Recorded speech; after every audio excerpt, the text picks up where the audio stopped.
Kita beralih ke kabar selanjutnya pemirsa, 2 unit rumah di kawasan Bukit Duri, Tebet, Jakarta Selatan hangus terbakar pada Sabtu pagi. Kebakaran ini menewaskan 4 korban anak-anak yang kini tengah diidentifikasi di Rumah Sakit Polri Kramat Jati.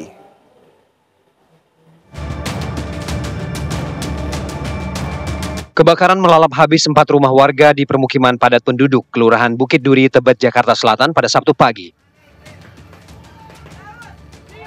Sekitar 20 unit mobil pemadam kebakaran dikerahkan untuk memadamkan api. Setidaknya 30 kepala keluarga terdampak akibat peristiwa kebakaran ini. Diduga kebakaran terjadi disebabkan korsleting listrik dari salah satu bangunan di Jalan Kutilang RW 2. Api cepat membesar dan merambat ke bangunan lainnya.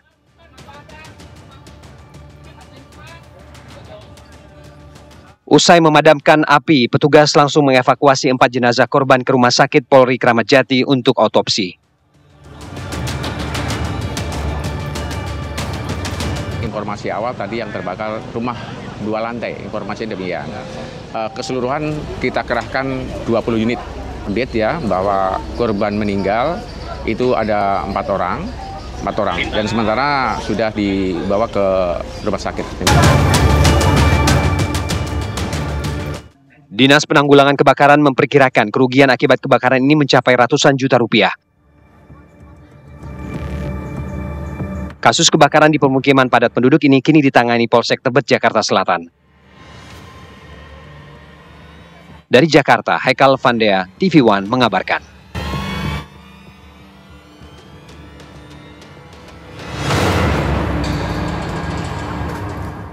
Lalu bagaimana situasi terkini pasca kebakaran yang menewaskan 4 warga? Kita tanyakan kepada rekan Celia Alessandra yang berada di tenda pengungsian.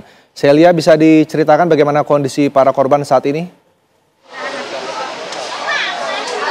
Baik, selamat siang Rendra dan juga pemirsa. Saat ini memang saya sedang melihat bagaimana kemudian kondisi dari warga yang berada di tenda pengungsian yang tak jauh dari lokasi kebakaran, yang memang jaraknya sekitar 50 meter dari tempat saya mengabarkan saat ini di Bukit Duri, Tebet, Jakarta Selatan. Pada tadi pagi sekitar pukul 9.35 pemirsa, Wakil Gubernur Jakarta Rano Karno datang langsung untuk meninjau bagaimana kemudian kondisi warga di tempat pengungsian, kondisi rumah warga pasca kebakaran yang terjadi kemarin di pagi hari, dan juga ia sempat berbicara langsung bersama dengan sejumlah warga yang berada di tenda pengungsian pemirsa, dan juga tadi sempat didampingi oleh Kepala Dinas Sosial, kemudian juga ada Wali Kota Jakarta Selatan, Basnas, BPBD, dan sejumlah lainnya yang juga datang langsung untuk melihat bagaimana kondisi dari warga. Inilah kondisi warga pemirsa ya, saat ini berada di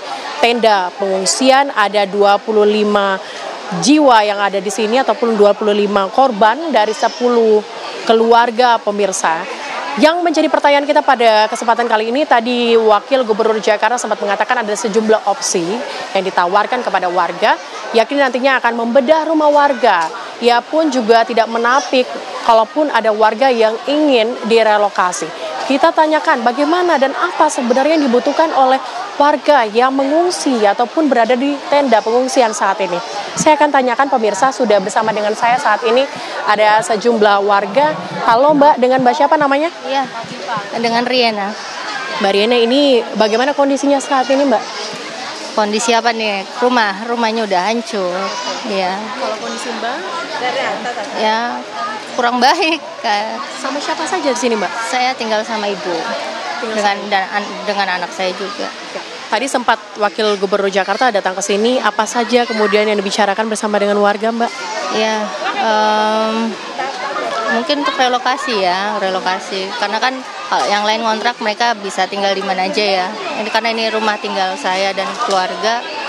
Setelah terbakar ini kami bingung mau tinggal di mana, karena mungkin nggak bisa selamanya tinggal di pengungsian begini kan, karena kami juga harus bekerja dan juga anak-anak juga harus sekolah ya, dan ibu yang terutama harus diurus karena ibu dalam keadaan sakit. Sakit apa kalau boleh tahu? Ya, ibu sakit jantung dan lambung. Mbak, ini kan tadi sempat ditawarkan bahwa nanti akan dibedah rumah, kemudian juga jika warga ingin direlokasi, sebenarnya warga ingin direlokasi kemana Mbak? Ya, kalau boleh sih kita bisa dapat relokasi atau mungkin dari dinas perumahan kita bisa dapat rumah susun gitu ya untuk tinggal sementara atau memang tinggal yang layak supaya kami bisa juga ya beraktivitas seperti biasa gitu sambil pelan-pelan kita akan mencoba untuk bangun rumah atau gimana.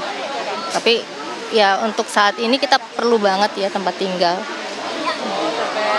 Mbak, selain dari tempat tinggal yang sempat Anda sampaikan, apalagi kemudian yang dibutuhkan oleh warga yang berada di sini? Terlebih khusus, Mbak. Kalau saya paling pertama sih tempat tinggal, kedua kalau memang dari dinas sosial yang bisa membantu kami untuk memperbaiki rumah atau mungkin bedah rumah atau segala macam mungkin bisa dibantu gitu ya. Karena keadaan ini kan kita juga nggak tahu keadaan musibah ini. Dan juga warga yang terdampak juga begitu banyak. Ditambah juga yang tinggal di tempat kami ternyata di kosan itu banyak sekali keluarga gitu. Dan jujur saya juga cukup sedih dan terpukul karena keadaan kemarin benar-benar sudah tidak kondusif. Tambah saya juga nggak menyelamatkan apapun gitu ya karena keadaan panik. Jadi saya hanya bawa tas kerja dan dokumen aja, selanjutnya kita nggak punya apa-apa gitu. Jadi kita benar-benar butuh pakaian, butuh obat-obatan, juga tempat tinggal, gitu. Sanitasi juga yang penting, karena kan kita butuh toilet segala macam ya kan nggak ada ya. Jadi susah gitu kalau lama-lama di sini. Baik. Mbak Rina, terima kasih ya waktunya. Semoga nanti apa yang diharapkan relokasi bisa segera diterapkan ataupun diberikan kepada warga. Terima kasih Mbak. Dan juga kalau kita lihat tadi pemirsa bahwa ada beberapa ataupun sejumlah kebakaran yang memang terjadi, khususnya kebakaran yang terjadi kemarin ini akibat konsleting listrik. Pada pagi hari tadi juga kita melihat tak jauh dari sini masih di RW yang sama pemirsa kebakaran akibat konsleting listrik juga terjadi. Sehingga tadi Wakil Gubernur Jakarta juga mengimbau akan nantinya menyediakan APAR di masing-masing RT ataupun ini untuk nantinya pencegahan alat untuk pemadam api ringan nantinya di setiap masing-masing RT untuk nantinya pencegahan terjadinya akibat konsleting listrik yang memang banyak sekali terjadi khususnya di daerah tempat saya mengabarkan saat ini. Yang kita tunggu pemirsa nantinya kemana warga akan direlokasi. Sementara demikian. Baik, terima kasih Celia informasinya langsung dari kawasan Bukit Duri di Jakarta Selatan. Selamat bertugas kembali.